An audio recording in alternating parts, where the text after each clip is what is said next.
2রা October সকাল 7 ঘটিকায় শুভ বিজয়ার পূর্ণলগ্নে পানিসাগর মৎস্য তত্ত্বাবধায়কের কার্যালয়ে অনুষ্ঠিত হয় শুভ বিজয়া দশমী উপলক্ষে সরকারি সহায়ক মূল্যে সুবিধাভোগীদের মধ্যে মৎস্য বিক্রয় কর্মসূচি। এতে উপস্থিত ছিলেন পানিসাগর নগর পঞ্চায়েতের ভাইস চেয়ারম্যান ধনঞ্জয় দেবনাথ, পানিসাগর মৎস্য দপ্তরের মৎস্য তত্ত্বাবধায়ক কামাল হোসেন সহ অন্যান্য বিশিষ্টজনেরা। বিগত বছরগুলো নিয়ে এবছরও নির্ধারিত 200 কিলোগ্রাম মৎস্য বিক্রয়ের লক্ষ্যমাত্রা নিয়ে সরকারি সহায়ক মূল্যে মৎস্য বিক্রয় করা হয়। এতে করে 1 কিলোগ্রামের নিচে মাছ 160 টাকা এবং 1 কিলোগ্রামের উপর মাছ 220 টাকা করে বিক্রয় করা হয়।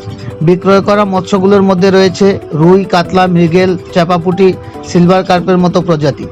শুভ বিজয়ের 7 সকালে সহায়ক মূল্যে মাছ ক্রয় করতে মৎস্যপ্রেমীদের উৎসাহ আর উপচে পড়া ভিড় ছিল লক্ষণীয়। ভোজন রসিক বাঙালিদের খাদ্য তালিকায় মাছের গুরুত্ব অপরিসীম। এই বিষয়টিকে প্রাধান্য দিয়ে রাজ্য মৎস্য দপ্তরের উদ্যোগে গোটা রাজ্য জুড়ে মৎস্য দপ্তরের উদ্যোগে পয়লা বৈশাখের মতো শুভ বিজয়া দশমী উপলক্ষে এই ধরনের মৎস্য বিক্রয় কর্মসূচিকে ঘিরে গোটা পানিসাগর এলাকা জুড়ে ভোজন রসিকদের মধ্যে উৎসাহ উদ্দীপনা পরিলক্ষিত হয়। পানিসাগর থেকে নিজস্ব প্রতিনিধি রিপোর্ট, শ্যামলী ত্রিপুরা। আমাদের লক্ষ্যমাত্রা হলো 200 কেজি। বিজয়া দশমী উপলক্ষে আমরা এই পানিসাগরের লোকালিটির মধ্যে যারা যারা আছে প্রত্যেককে আগে আমরা ইনফরমেশন দিয়েছি। তো সেই হিসেবে 200 কেজি টার্গেটের লক্ষ্যমাত্রা নিয়ে আমাদের মাছ বিক্রি চলছে এবং সকালবেলা প্রচুর গ্যাদারিং ছিল।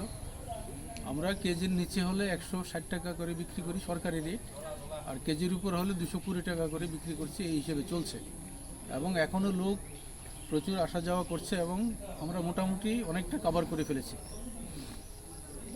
তো কি কি প্রজাতির মাছ রয়েছে স্যার? এখানে সব ধরনের, এখানে সিলভার আছে, কাতলা আছে, রুই আছে, জাপানি পুঁটি আছে, মৃগেল আছে, এই সমস্ত ভ্যারাইটিস মাছ আছে এখানে। আমরা আমাদের সঙ্গে আমাদের নগর পঞ্চায়েতের মাননীয় ভাইস চেয়ারম্যান সাহেব উপস্থিত আছেন এবং আরও এই এলাকার বিশিষ্ট সমাজসেবকরা আছেন।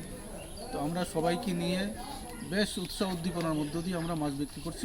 কোথাও কোনো ঝামেলা নেই, লোকেরা শান্তিপূর্ণভাবে এখানে মাছ নিচ্ছে এবং যার যতটুকু ডিমান্ড আমরা ততটুকুই মাছ তাদেরকে দেওয়ার চেষ্টা করছি।